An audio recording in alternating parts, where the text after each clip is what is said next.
Hello everyone. तो आज के इस वीडियो में हम देखने जा रहे हैं प्लांट के अगले हार्मोन की तरफ बढ़ने जा रहे हैं। तो ये है गिबरलिंस और इसे गिबरलिक एसिड भी कहते हैं। और गिबरलिक एसिड जो है वो गैस के फॉर्म में पाया जाता है और इसे हम जीए भी बोलते हैं शॉर्ट फॉर्म में। अब हम इसकी डिस्कवरी देखेंगे। तो डिस्कवरी इसकी हुई थी 1926 में और ये ई कुरोसावा नाम का एक साइंटिस्ट था। इन्होंने इसकी डिस्कवरी की थी। और ये डिस्कवरी कैसे हुई? गिब्रेला फ्यूजिकोराई बोल के एक फंगस थी। तो फंगस है ना, राइस प्लांट, जापान में एक राइस की जगह जहाँ पे खेती होती थी वहाँ पे वो फंगस पाती थी और इसके वजह से प्लांट को बकेन डिसीज हुआ। क्यों?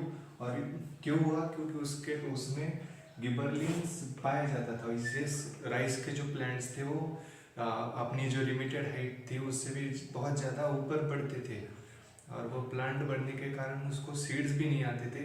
इसलिए इसको फुली सीडलिंग डिसीज भी कहा जाता है और बकेन डिसीज भी कहा जाता है। तो अब हम इसके अगले फंक्शंस की तरफ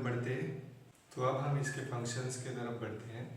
तो गिबरलिक एसिड के फंक्शंस है वो डिले सेनेसेंस, मतलब पहला फंक्शन है इसका डिले सेनेसेंस को करता है। अब सेनेसेंस मतलब फ्रूट की जो एज है उसे बढ़ाता है, मतलब कम नहीं हो, मतलब कि जो फ्रूट है अगर समझो समझो कि 1 महीने बाद वो सड़ने वाला है तो उसे सड़ाता नहीं, वो और एक्सटेंड करता है उसकी सड़ने की जो ये होता है एज सड़ने का, उसको एक्सटेंड करता है। और इसकी वजह से मार्केट पीरियड के लिए भी ये बहुत यूजफुल होता है।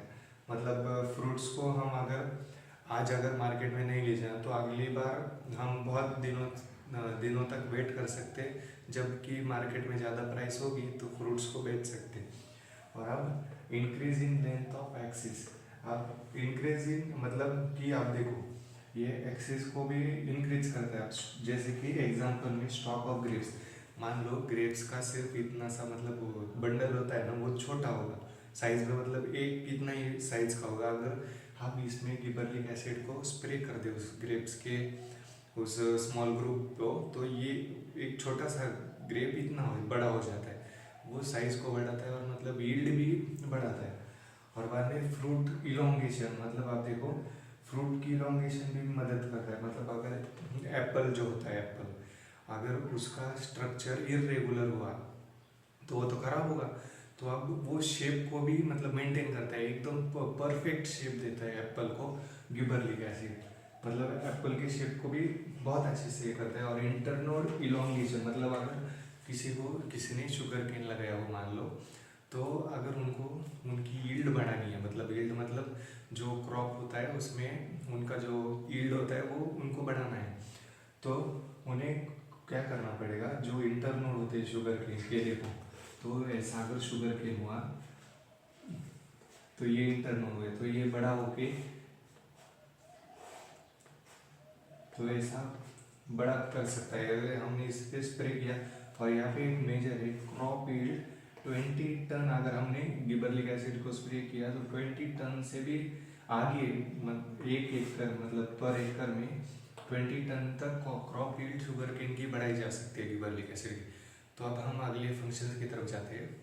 तो अब हम इसके अगले फंक्शंस की तरफ जाते हैं। तो अब ये बोल्टिंग, अब फिफ्थ जो फंक्शन है वो बोल्टिंग है। बोल्टिंग मतलब क्या होता है कि ये कैबेज में पाया जाता है। अब कैबेज को देखो, कैबेज में कैसा होता है, सीड नहीं होती, मतलब सीड नहीं बनाई जाती, मतलब सीड आती नहीं। तो क्या करते हैं, मतलब जो इंडस्ट्रीज होती है वहाँ पे है ना, कैबेज के ऊपर गिबरलिक एसिड को जब स्प्रे किया जाता है तो इसमें ब्रांचिंग होती है। और ब्रांचिंग से ये देखो ये ब्रांच दिख रहा है आपको, तो ये ब्रांचिंग से फ्लावरिंग होती है और फ्लावरिंग से फ्रूट बनता है और फ्रूट से सीड बनता है। मतलब कैबेज के सीड्स बनाने के लिए अगर हमने गिबरलिक एसिड स्प्रे किया तो कैबेज से सीड बनते हैं। और इसमें पहली बात तो इंटरनोड इलोंगेशन होगा, इंटरनोड के बाद ब्रांचिंग होगी, फ्लावरिंग होंगी, फ्रूट बनेगा और बाद में सीड बनेगी। अब हम सिक्स्थ प्रोसेस की तरफ बढ़ते हैं। अब सिक्स्थ प्रोसेस है माल्टिंग। अब माल्टिंग में क्या होता है, अल्कोहल की फॉर्मेशन का एक प्रोसेस होता है। कॉम्प्लेक्स शुगर से सिंपल मॉलिक्यूल जो बनता है ना, उस प्रोसेस को हम माल्टिंग कहते हैं। अब सीड जर्मिनेशन को भी हेल्प करता है। मतलब अगर सीड मान लो किसी सीड का जर्मिनेशन पीरियड 15 डेज होगा, मतलब वो सॉइल के अंदर 15 डेज चाहिए और बाद में जर्मिनेट करेगी। अगर हमने गिबरलिक एसिड स्प्रे करके उस सीड को डाला तो वो बहुत जल्दी आती है, मतलब 15 दिनों से 10-12 दिन, मतलब 9-10 दिनों में ही आ जाता है, वो सीड को जर्मिनेट करता है। तो अब हम इसके अगली फंक्शंस की तरफ बढ़ते हैं। तो अब हम इसके कुछ बेसिक टर्म्स है, लास्ट में जो बेसिक टर्म है उनके बारे में हम डिस्कस करते हैं। तो गिबरलिक एसिड का जो डेरिवेटिव है वो टर्पीन है, और जो प्रिकर्सर है वो एसिटाइल कोएंजाइम ए है। मतलब ये हमको बस याद रखना है। और इसका जो नेचर है, जो गिबरलिक एसिड का नेचर है वो एसिडिक है। और गिबरलिक एसिड, पहले हम साइट ऑफ सिंथेसिस देखेंगे। तो साइट ऑफ सिंथेसिस मतलब गिबरलिक एसिड अब प्रोड्यूस कहाँ से होता है? शूट अपेक्स, रूट अपेक्स और सीड। देखो अब हमने साइट ऑफ सिंथेसिस तो देख लिया कि सीड सीड सीड से भी निकलता है गिबरलिक एसिड, शूट से भी निकलता है, रूट से भी निकलता है। तो आप ये देखो ये क्या है, आप देखो Ga1 gibberellic acid 1, gibberellic acid 2, ये टाइप से गिबरलिक एसिड थी। तो अब हमें अगर पूछा कि इनमें से कौन सा ऐसा है कि जो सबसे पहली बार डिस्कवर हुआ था, जो ई कुरोसावा ने डिस्कवर किया था, तो ई कुरोसावा ने Ga3, इसको स्टार मार्क कर लीजिएगा, Ga3 को डिस्कवर किया था। और ये क्यों किया था? इसका नाम Ga3 क्यों पड़ा, Ga1 क्यों नहीं पड़ा?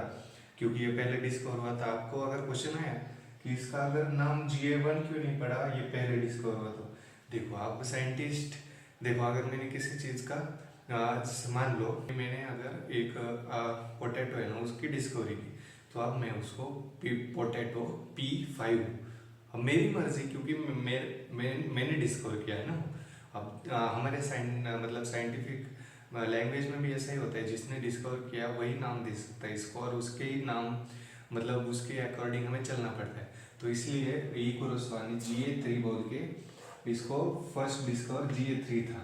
तो यही तक था गिबरलिक एसिड। अगर वीडियो आपको पसंद आया हो तो लाइक कीजिएगा। तो हम मिलते हैं अब नेक्स्ट हार्मोन में।